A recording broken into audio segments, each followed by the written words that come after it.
Link आणि सुट्यामुळे बँकेचा व्यवहार बंद, ग्राहकाची तारांबळ।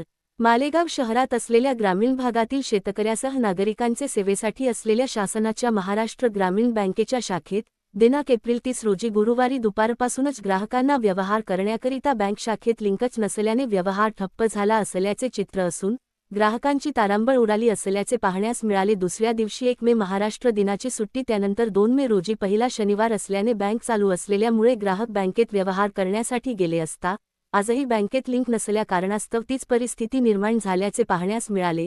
सामाजिक कार्यकर्ते तथा ग्राहक अनिल जाधव यांनी संबंधित अधिकाऱ्यास या संदर्भात चौकशी केली असता आम्ही याबाबत वरिष्ठ अधिकाऱ्यांना कळवल्याचे सांगून लिंक चालू झाल्यास आम्ही व्यवहार करू असे सांगितले।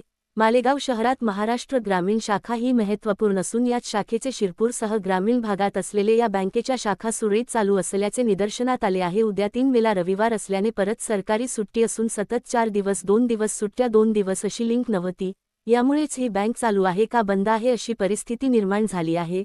सरकारी बँकेला पहिलेच महिन्यातील दुसऱ्या शनिवारी व चौथ्या शनिवारी सुट्टी असते, तसेच महिन्यात येणारे रविवारी सुट्टी व इतर सुट्टीही असतात, त्यामध्ये चालू दिसतही अशी परिस्थिती निर्माण झाली तर लोकांना अडचणीला तोंड द्यावे लागते। बँकेचा व्यवहार हा नियमित सुरळीत चालू असावा, ग्राहकांना विनाकारण त्रास होऊ नये असं मत प्रतिनिधीशी बोलताना जाधव यांनी व्यक्त केले।